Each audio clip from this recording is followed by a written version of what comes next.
Hello, everyone. Thank you for joining us. My name is Daryl Urbanski, your host as always. And today we are joined by Leah Magallanes, Vice President of Quality Assurance, Sustainability, and Food and Beverage at SM Hotels and Conventions Corp.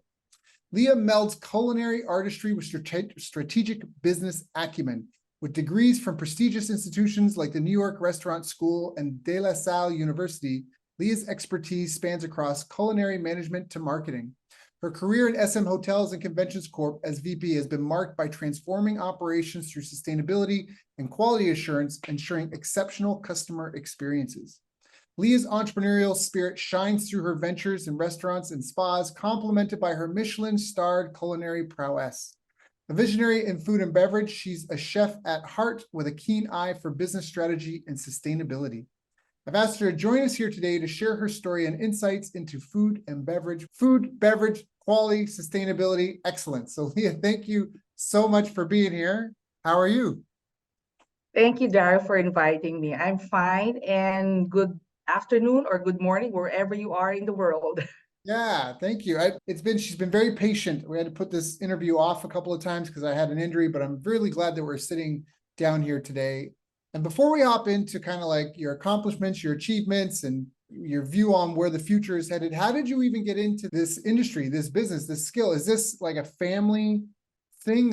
Were your parents in the same field? Is this something you just picked up the torch from your parents and carried it forward? So actually, being a hotelier was really not, I never planned it. I never expected it because I come from a family of entrepreneurs and we were always in the food business. One of my first jobs, like summer jobs, was really to work in the store. My family owned an ice cream business, which we started in the 80s.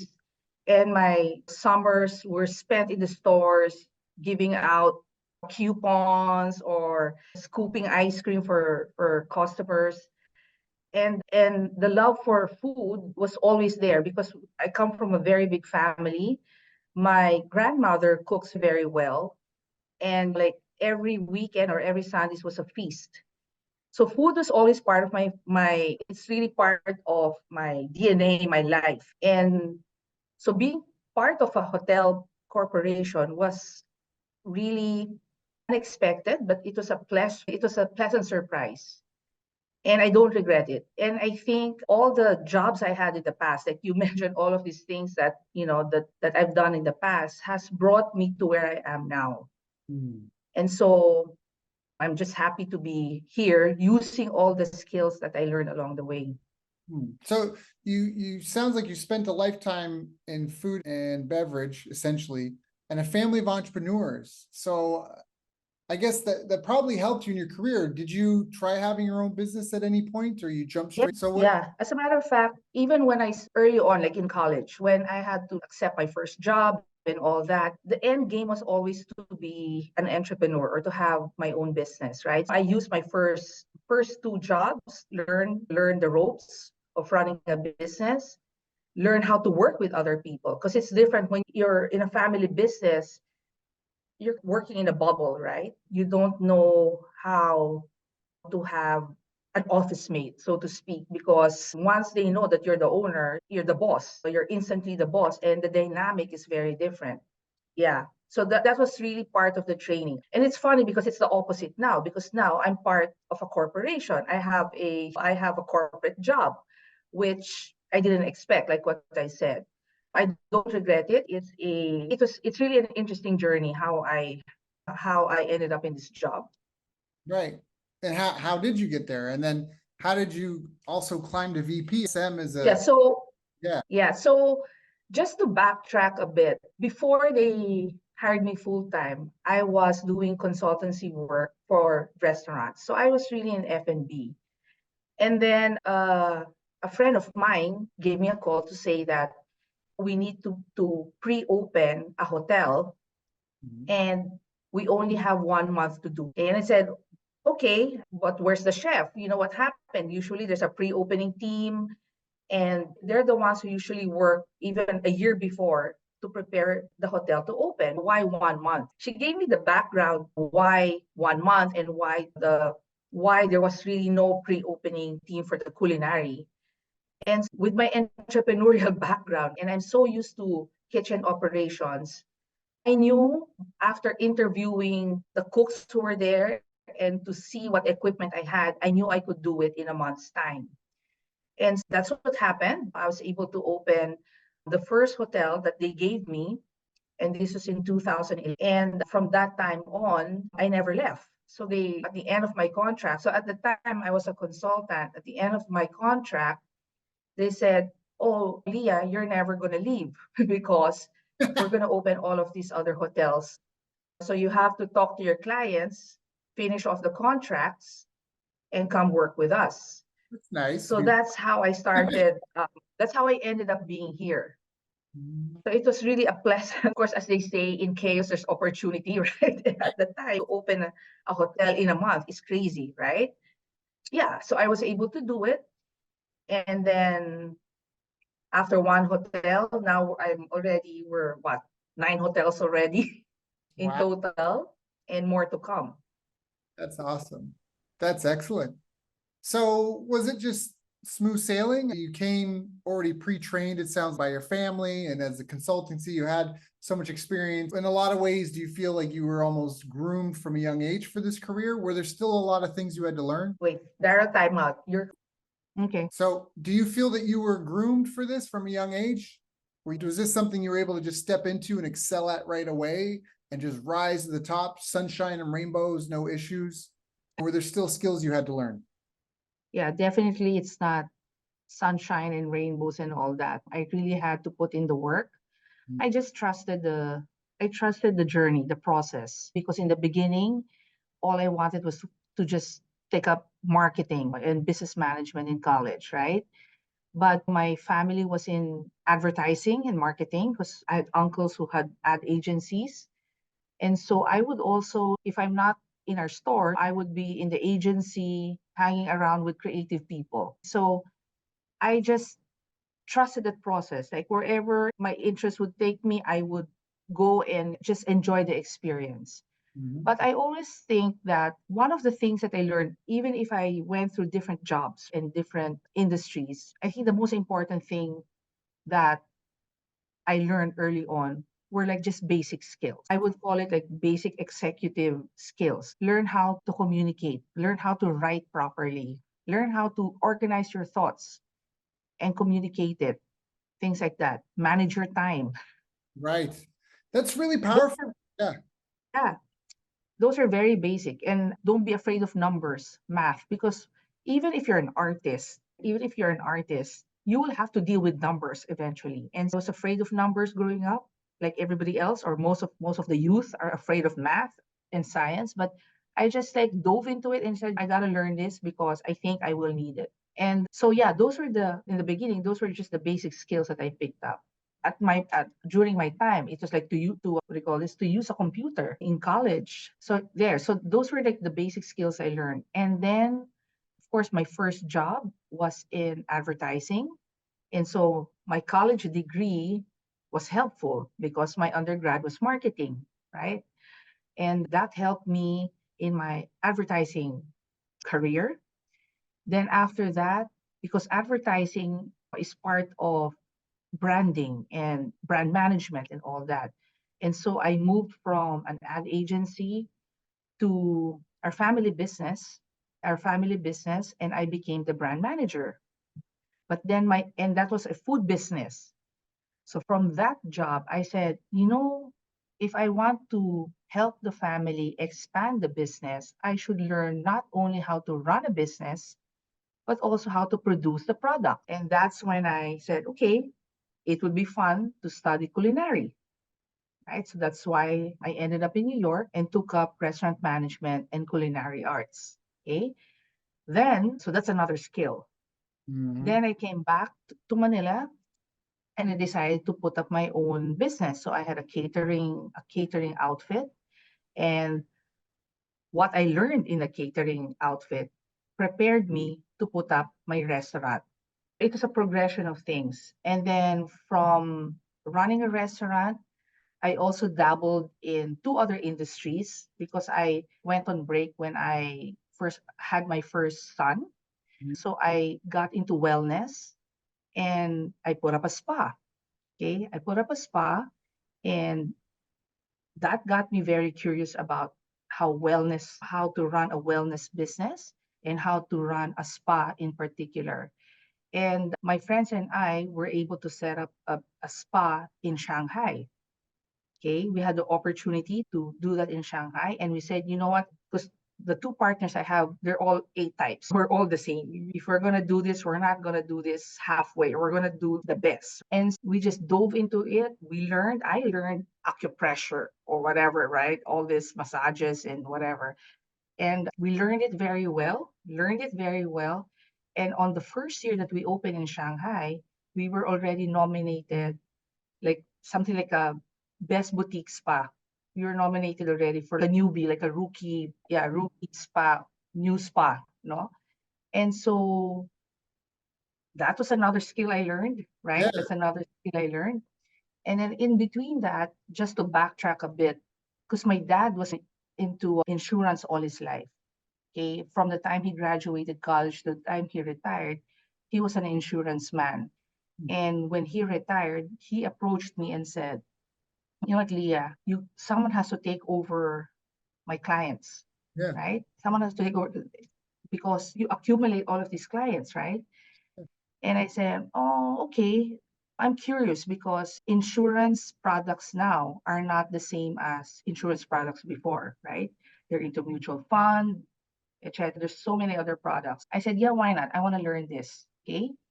And again, with full curiosity and just full commitment, I just dove into it, learned it, got certified to be a certified financial planner, and that's with the SEC, and did my short stint in insurance. And on my first year, I became rookie of the year. So things like that. So that's another skill that I learned, right? Financial literacy. it sounds like you started at a young age. You had a lot of great role models around you that were Yes. like movers and shakers. And it sounds like from day one, you always worked with an ownership mentality. I've got half a page of notes here, but you have had an ownership mentality. You had exposure to a lot of different industries, which I think is a huge advantage because that was something that was a game changer for me. I did a program when I was 17. I got to travel Canada for 9 months. I spent 3 months in British Columbia, 3 months in Alberta, 3 months in Quebec. Mhm. During that time, we did hundreds of hours of volunteer work. And I got exposed to so many different things. You learn transferable skills. So you just had a great ownership mentality, great role models. You really developed a phenomenal work ethic from a young age. You just stacked skill on top of skill on top of skill, and you learned to partner with others. And it seems like you learned not just you learned how to deliver a service, but you also learned how to market and sell it. And that's a really powerful thing because sometimes a lot of people, they know how to do something well, but they don't know how to market and sell it. But you sounds like you learned how to do the marketing and selling, and you learned these things, which just makes you such a powerhouse, especially when combined with these other issues, being able to partner with others, constantly stacking skills, having a really strong work ethic and an ownership mentality versus someone that's just waiting for the world to beat a path. Yes. I think I'm that's, very lucky to be drawn to people who can teach me something. I'm very lucky. All my life, like I don't even consciously look for them, but I'm drawn to people who excel in what they do. And yeah, for some reason, I learn from them. And you talk about mentoring and coaching. I think that's very important, even for people who have kids, parents. You try to, of course, ideally, you want your kid to learn everything from you, but the truth is, you right. can't teach everything. And you try to expose them to different mentors along the way, right? Whether it's in sports or in music or in arts or whatever interest they have. I think mentoring is a very important aspect in someone's life, like finding the right mentors. Yeah, I agree wholeheartedly. Now, looking back on your career so far, what are some, we've talked about some right here, you like even just doing the basics really well, I think is something that's simple, but can we articulate, I shared with you what I thought. Do you agree? Would you change your ad? What are some of the skills or behaviors that you think are so important? Again, I articulated some. Do you feel it's a really good complete list? I know it's a on the spot question, but is there anything you would add to it or change? I would say that one of my Okay, one of I don't know if it's a skill or maybe it's an attitude, is that one is like really to trust the process, because especially for the younger ones now, they easily give up. And I think, okay, I know the word. Okay, this is the word. One thing that you have to learn is to have grit, Yeah. Oh, I love that word. I love that right? word, grit. Yes. Grit. I think that's one of the skills that you have to learn. If I were to add, if that's a skill, right? Is grit, because it takes practice. I think it's a skill, because some people say, "Oh, I'm shy," or whatever. I said, but I always say these are things like having the perseverance, the grit, and all that. You learn that. And again, I'm lucky to have mentors or even my parents who are all A types. My parents are A types who will just push you in a healthy way, because I observe now, even in the corporate setting, you reprimand someone, you reprimand someone, that person might end up in the HR office or whatever, Yeah. right? Yeah. For whatever minor, whatever reason. Yeah, even my own son, I tell him, stop moping, stop, Yeah. you know. Yeah. Suck it up. Wear your ovaries on the outside. Like life is hard, be harder. Like you gotta, yeah, I with you on that one. Yeah, It's a real issue. It's a real issue where obviously we all want to get along with each other and we all want to play nice with each other. But especially when it comes to business, it's very competitive. And at least in my mind, it's about merit. It's a meritocracy. I don't care if you're a he, a she, a they, a them, if your skin is purple. I don't care if you glow at night. I just care about like the merit. There is a group of people suffering with a problem and they have their wallets out, and we need to be the most excellent one serving them. So they choose us. And everything else is just static noise. That's all it is. All that other stuff.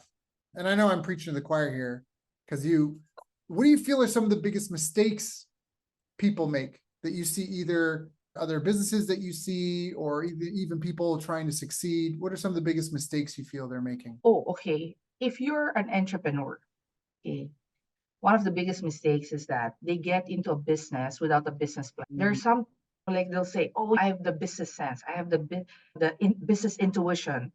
That's all and nice, right? But to make things succeed, you really have to have a strategic plan. You have to put together a business plan. And I know a lot of people who really start their businesses without a plan.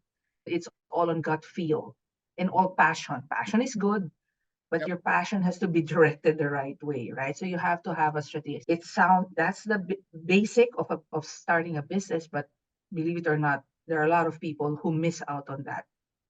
Yeah, I agree. I agree wholeheartedly. I agree wholeheartedly. Where do you see the future of things going right now? Because there's a lot happening geopolitically. There's a lot happening with technology. Where do you see things in your industry in 5, 10 years?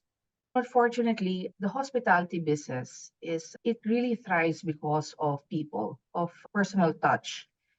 Despite all the technology, and you have hotels with robots serving you and bringing your meal to your room, etc. That's fine, right? It looks entertaining, but at the end of the day, people want a human person, and we've experienced that. Like, we try to digitize everything and put everything online, etc. But you know what? People still call up because they want to talk to a person. Mhm. And so I think the hospitality industry will never go out of style, meaning I think people will still want that personal touch. We will always have that. I think we will always have that. But of course, especially for us, our business, we try to be relevant, and of course, we modernize. We try to use the best technology that's out there to just make things efficient, Right. right? But we don't lose the human touch. We make sure of that all the time. So there's certain technologies that we'll probably drop, we'll never use, like robots, Right. right? We'll never use that. But on the other, like on security, probably on security, on managing our resources, especially for electricity, water, and fuel. Of course, we're going to use technology for that. But for interaction with guests, we will still keep the soft touch by using the personal touch. I think that makes a lot of sense. They've been talking about robots replacing us forever. When the tractor came out, they said it was going to replace farmers. When the calculator came out, it said there was going to be massive layoffs because now you didn't need math departments to crunch all your numbers. When spreadsheets came out, they said the accounting industry was doomed because with simple one sheet with a bunch of formulas, you could replace a whole department. And in all these instances, there was, I don't know if it's a thinning of the herd is the right term, but the productive accountants could become more productive. And the unproductive Yes, ones, it just became glaringly obvious their heart wasn't in it. And they needed to learn new skills to go find something that exactly, they were more passionate about, perhaps. And so there have all exactly. now we have AI and everyone's talking about it's going to replace us all. And I personally, they're just tools. That's all. I see them as tools, and that at the end of the day, we all want to share and connect with other humans, other people. No one Yes, on social media to share their photos with the bot, exactly. right? Exactly. Why are people on social media? Because they want to connect. They want to connect. Exactly. And I think AI, as you said, it will just increase our productivity, but I don't think it will really replace us 100%. Right.